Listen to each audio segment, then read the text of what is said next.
Hey, Steve Piper here. I'm a retired entrepreneur and I've been a producer and a recording artist for the last 12 years and a musician for the last 30 years. And I'm on a mission to help musicians make better music and make better money. If you're anything like me, you probably grew up thinking that the way to make a career for yourself in the music business was to get lucky enough to get signed by a label. And there was a period of time, more than 50 years actually, where that was absolutely right. And the record labels knew it too. They knew that no artist could afford the studio time to make a record. They knew that the only way artists could get their music into the hands of fans and customers was by producing thousands of vinyl records or cassette tapes or CDs, hauling those products around the country in trucks, and then stocking the shelves of music stores with them. And the labels also knew how to get their artists' music played on the radio too, to create demand for the albums. And the best way was to bribe DJs with hookers and cocaine. I mean, the labels really had artists over a barrel. And corporate greed took over. The labels developed a very bad habit of stealing royalties from their artists and charging all sorts of hidden fees. And record labels grew into giant corporations full of lawyers and accountants and executives. They all got paid fat salaries, and guess where that money came from? It came from the music that the artists produced. But most of those artists never saw a penny. And the lucky ones who did get a check from their label only got pennies on the dollar. I mean, how many artists have been forced to sue their record label to recover the money that was taken from them? More than anyone can count. And meanwhile, the people at the record labels rode around in limousines and lived like kings. But it's a different world today. Some people might call it karma, but the record labels are hurting. They're fighting like crazy to avoid bankruptcy. And what changed? Well, it's really simple. Musicians don't need record labels anymore. That's right, record labels are on their way out. There's just not much need for them any longer. Most musicians still don't believe it, but if you want to create a long, lucrative, enjoyable career for yourself as a musician, the last thing you should ever do is sign some crazy contract with a record label. In fact, statistically speaking, signing a deal with a label actually lowers your chances of building a successful music career.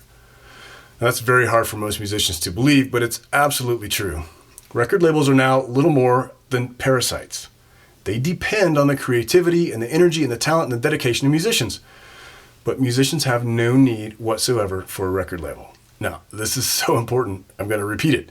If you're a musician and you want to build a great music career that feeds you and your family for years to come, there is nothing that a music label can do for you today except hurt your chances at success. Now, the people at the music labels aren't stupid. They can read the writing on the wall just as well as we can. They've also watched what happened in the fiction business, which is basically the music industry's identical twin separated at birth. And in the fiction business, just about all of the big publishing houses are now out of business. All of the people who worked there had to find new jobs. And why is that? Because in today's market, with all the tools we have available to distribute our music and connect directly with fans, there's just no need for middlemen. The big music labels know what's coming. Many of them have already imploded, and the rest of them will be lucky to survive even the next 5 years. It's over. They're dinosaurs on their way to extinction. But they're not just going to roll over and die without a fight. You'll still see their representatives at independent music conferences, talking to indies as if they knew the first thing about how to find fans and customers. And their message is always the same. They want you to believe that the only way for you to be successful as a musician is to get down on your knees and beg them for a terrible music deal that you will regret for the rest of your life. Fortunately, you no longer have to believe the BS. You can now see through their bluff and bluster and recognize it for what it really is: unnecessary middlemen trying to stand between you and your fans and take money out of your pocket. And guess what? When you crawl up to these guys at the music conferences and get down on your knees and hand them your card, they're not going to listen to your songs. If they give you any thought at all, they're just going to check your fan page and your social media. See, they're only interested in you if you've already built a following. And if you've already built a following and you already know how to make music good enough to attract fans and customers, what the hell do you need a music label for? But think about it from their perspective. They have a building full of lawyers and accountants and executives to feed. The only way to keep all the fat cats fat is by taking a cut of your royalty check. So before they reach into your pocket, they want to know you already have money for them to take. And most musicians don't realize that when you sign a record deal, you're signing away all of your rights to your music. Your music becomes the property of your record label. And if you don't own your music, you're effectively an employee of the record company. You have no leverage, you have no say in your own future. Now, all of this may sound very cynical, but the fact of the matter is that it's 100% true. The industry has worked that way for decades. Sure, the labels still employ a few people who can help you produce an album or book a tour. But guess what? You could hire those same people for yourself at less than half the cost the label is going to charge you. And yes, you can rest assured that they're going to bill you for every little thing that they do for you. For you. And after all the lawyers are done making sure you sign every little space on your terrible record deal, you are still going to have to get busy marketing your music anyway. Again, why would you sign up for that kind of abuse? Okay, hopefully you're with me so far, and now you're wise to the record label scam. You won't be fooled by the smooth talk and the fancy dinner and the guy showing up in the limo, all paid for by some other artist's royalties. But this is all a little scary too. I mean, the deal used to be that musicians made music and the labels did all the business stuff. So how does it work now? Well, it's really straightforward.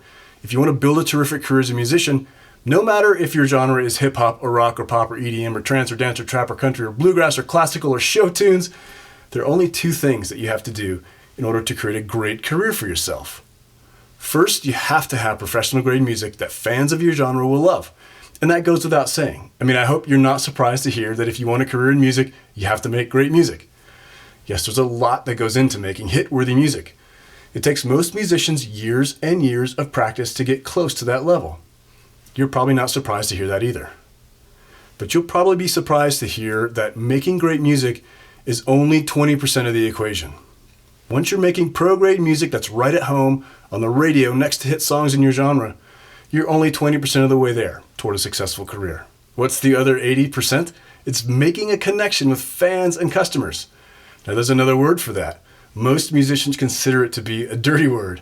Most musicians would rather just make music and not bother with anything else. But the musicians who are building a fantastic career for themselves are all over it. The word is marketing, of course. Professional quality music is 20% of the equation. Effective marketing is the other 80%. It's the same in every business on earth. Yes, the product has to be amazing, but people can't buy products they don't know about. Now, 2/3 of the musicians who were watching this video just clicked it off. Like I said, most musicians can't be bothered with marketing. Or worse, they feel like it's beneath them. That's fine, but the reality is those people are never going to get anywhere. And it's not just about the money. As a musician, what I want most is for people to hear and enjoy my music. But outside of my friends and family, that only happens with effective marketing. There are millions and millions of songs for sale out there. Without an effective marketing strategy, your songs will never see the light of day. Now, if you're still watching, maybe you're ready to learn how real marketing really works. It's all about sharing your music with honesty and integrity. It's about putting your art in front of fans in a way that makes them excited to be part of your journey. And when you do it right, it's amazing. Not only will you earn fans and customers, but your fans and customers will feel a real connection to you. They'll become your friends. They'll be fans for life. They'll buy everything you put out. But you have to know how to do it. And like I mentioned, the fat cats aren't going down without a fight. They've done a great job of convincing musicians like us that we can't do it on our own. They've done a great job spreading misinformation about how today's market really works. Now, I'd like to encourage you to take a quick quiz about today's music market. It's 11 questions long. When you get your results, you'll have a good idea if you're on your way to a successful career in today's music market, or if you have a little catching up to do. Just scroll down to take the quiz, and I'll see you on the other side to discuss your results.